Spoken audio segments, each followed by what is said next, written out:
Good evening, everyone, and welcome to the Reading Raven show of Have Your Say Club. A very warm welcome to all of you. The Reading Raven show is about books. We talk to the members of our club who have read a book recently. Today, we will be in conversation with the most proactive member of our club, Sudha Mundra ma'am. Sudha ma'am, welcome to the show. Thank you, Aparna.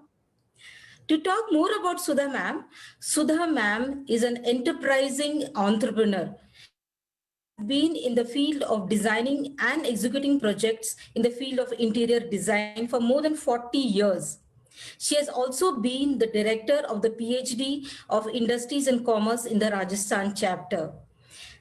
The most astounding fact about Sudha ma'am is that she has written more than 1,500 books. That's great, ma'am. How does this happen? Please let us know. Well, it's not very difficult. The number of books keep going up with age, and it has mostly happened because I love books. You'll never find me without one. So that's how, I've been reading. And in the past 2, 3 years, my speed and number of books both have gone up. So the numbers might be more than 1,500 now. Yes. I stopped counting. Okay. Talking about today's particular book, the book is named The Help by Catherine, the full name I don't remember.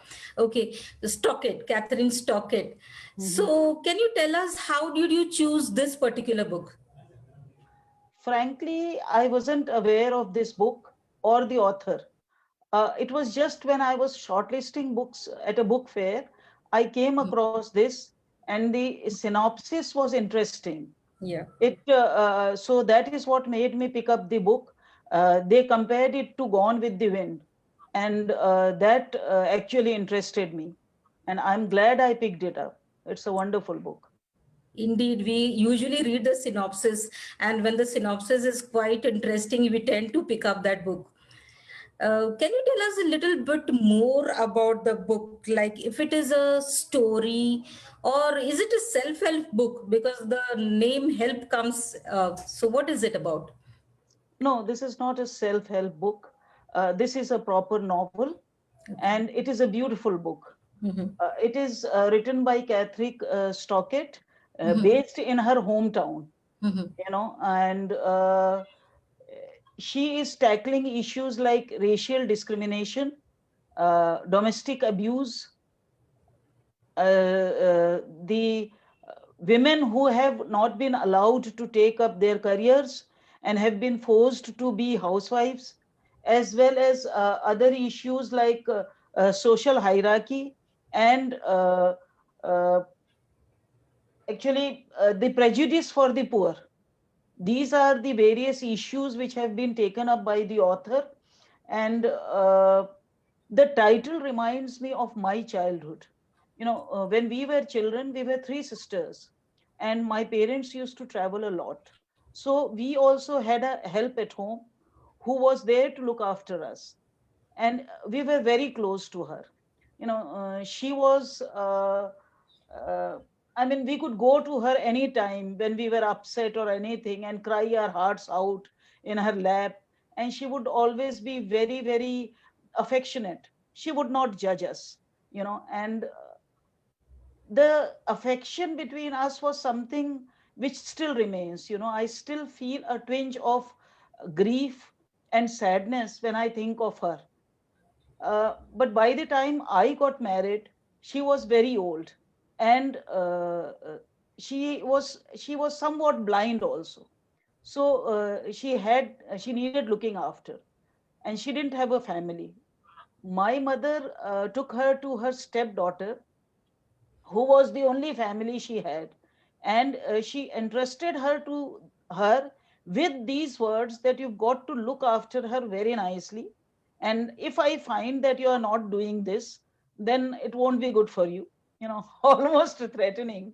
And my mother used to go to meet her every month and give her some money, took care of her money and medicine all through her life. So we saw the empathy she had for her, and I think we learned from that, that they are also to be respected, treated like members of the household. Yes, ma'am. Indeed, house helps are an integral part of a life. None of us can, imagine a life without that help in our life. So that's an instant connect with the book, I think so. And the book is not only about house helps, like you mentioned, that it covers a range of issues like racism, the challenges women face while developing a career. So there are innumerable issues covered in this book. So why did the author choose particularly to write about house helps and of course racism and other issues? Well, at the end of the book, the author she talks of her own childhood. You know, her household help named Demetri was an intensely uh, active and influential relationship in her life, and she was very close to her. When her parents got divorced, this maid took on the role of a mother figure also. So she further adds, I'll just put it in her words, I have wished for many years that I had been old enough and thoughtful enough to ask Dimitri what it felt like to be a black working for a white family. She died, this is the author's words, the maid died when the author was 16. And she says that I have spent years imagining what her answer would be. And that is why I wrote this book. So, I mean, it is basically um, something from her very own childhood which pushed her to author this book. Yeah, usually we pen down our feelings in a book or in speeches we want to deliver. So that's the way maybe she expressed her emotions in her book. So when she has penned down these emotions, like what is the plot that she has followed? Like how did she bring about a story and what are the characters she brought in to put forth her emotions? Well, the plot is very well created, and there are three main protagonists. And from there, these three pairs of eyes are the story is seen, and Miss Skeeter is a white lady who is brought up by a black maid to whom she is very close. And when she leaves home to go for her studies to college and comes back, she finds that her maid is no longer there. She tries to find out what has happened to her. And in the process, she comes across some facts which astound her. She feels that it needs uh, some proactive measures to bring the facts to life about how they are being treated, these blacks are being treated. And that is where the story starts. And this woman starts looking for such household helps who are ready to share their feelings. It was a very difficult thing in those times because these maids were very scared. If anybody found out that they were talking about the family where they are working, they could lose their jobs.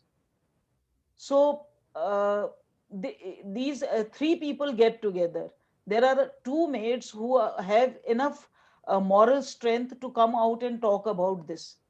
And Miss Skeeter interviews them, and through them, she interviews many other women. And she writes a book which is supposed to make a difference to all their lives. And it does, Okay. in a way. In the end, Ebeline, who is one of the main characters in the novel, finds the strength to walk away from a demeaning job where she has just been accused of theft, and do her own thing. Okay. Ma'am, when we talk about blacks and they working in the white households, so obviously the story is set in America, isn't it, right? Yeah, it is set Okay. in So America in what is the era it is 1960s. set in? It is in the 1960s. 1960s. Okay, that is the reason we have such type of situation in the society where blacks are working for whites. Okay, right, ma'am. You mentioned a character, Abilene, Yeah. who is brave enough to walk away from a job. Can you tell us more about this character?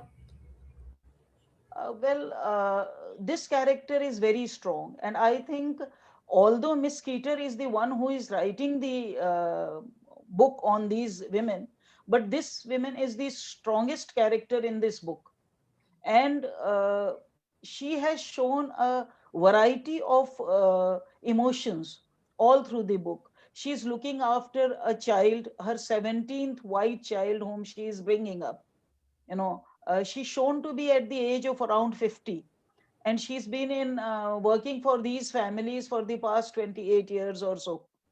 And she has seen it all, in the different families where she has worked. She has seen generosity, she has seen kindness, but she has seen the other side also, where they are treated badly, not allowed to use the washrooms in the homes, and things like that, which was a big issue at that point of time with the society there, with the black society there. So there is a passage from the book where I would say, which brings out the real character of Abilene. If I might just read that for you.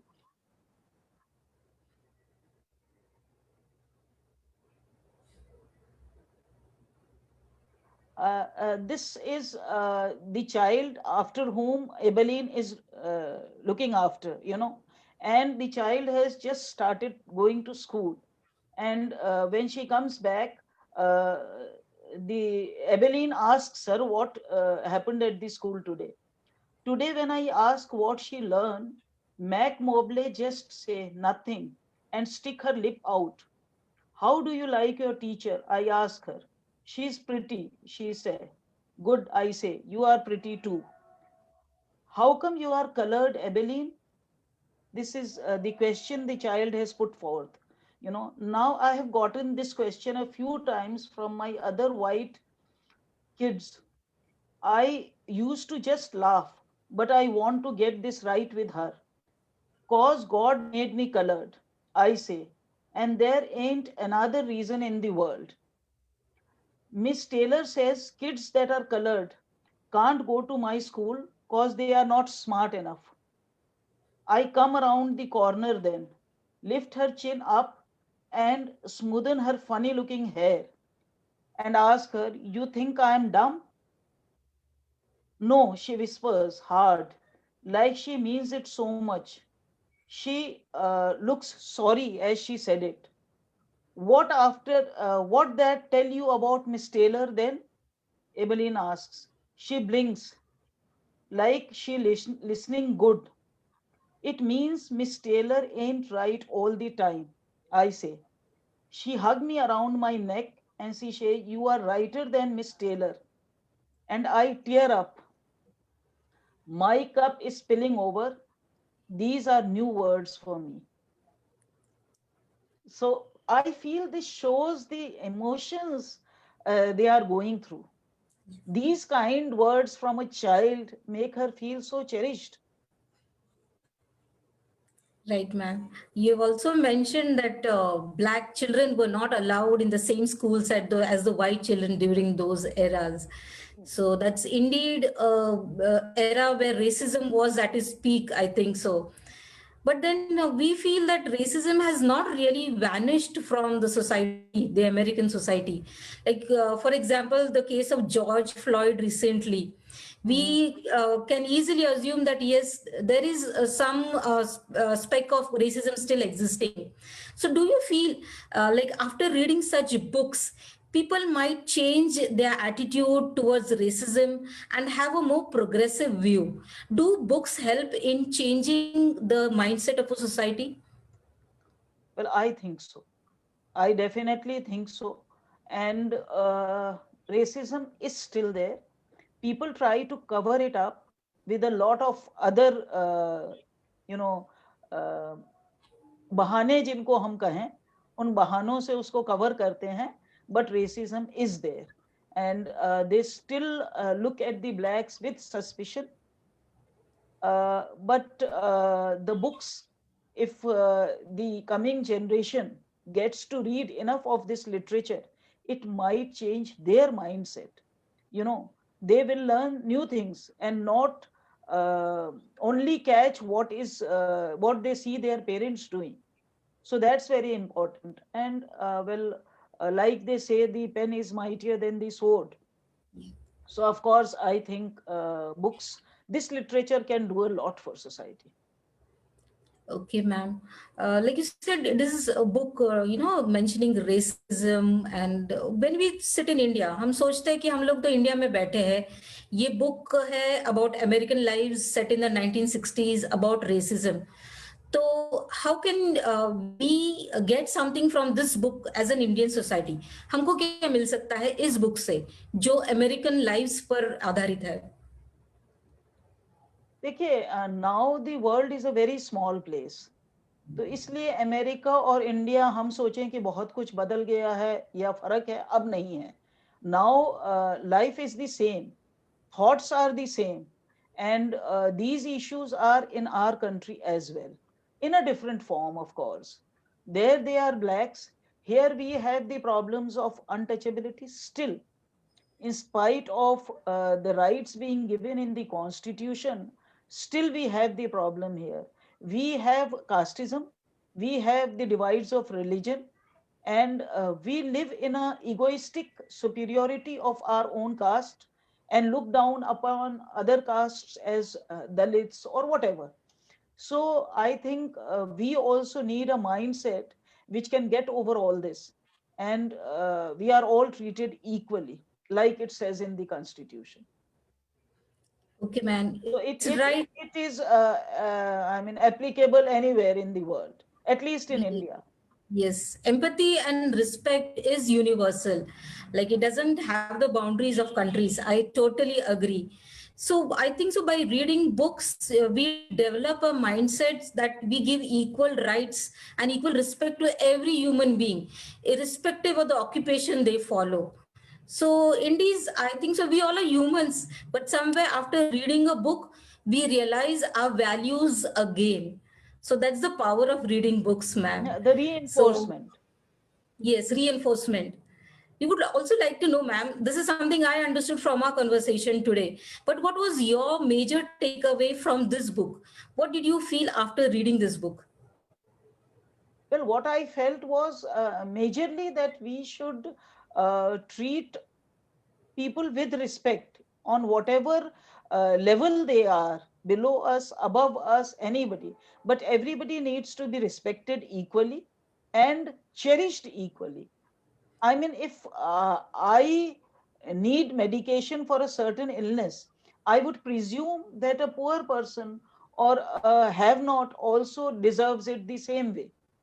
I mean, the right to life is equal to everybody. The right to respect, the right to dignity is for everybody. So, this is what you take away from here. And what is that, like you said earlier, that household helps are a part of our life, especially in India, where we cannot do without them. So, we must respect them. We must treat them like family members. We must also look towards their good, wherever we can help them, we should. That is the major takeaway. And I think anybody who reads this book uh, will try to keep an empathetic attitude towards everybody. Yes, empathy, I think so. If we have towards each and every human being, we will lead to a altogether different world, which will have more, of tolerance, which is really essential in today's world. Ma'am, it was an enlightening session, an eye opener. We tend to forget our thoughts. We are basically humans. And but then after listening to you today, I feel I should pick up the book and read exactly what it involves. Thank you very much, ma'am, for giving your time today and letting us know about the book you have read. And we are looking forward to having many more sessions because you have got a kitty of more than 1,500 books. Thank you, ma'am. Thank you so much, Aparna. And I would say that this book, as a feminist, also I cherish this book because Yes, this talks about women, yes, and like I would like to say that in our family, I have seen the household helps being treated just like family, you know, and I hope everybody can do that. So, on that note, thank you very much for having me here with you. thank you again, ma'am. That was indeed an enlightening session for us to look at a book in a different view, which changes the perspective we look at our helps. So, we will be back next Tuesday again with another amazing session of Reading Ravens. Until then, keep safe and keep reading. Thank you.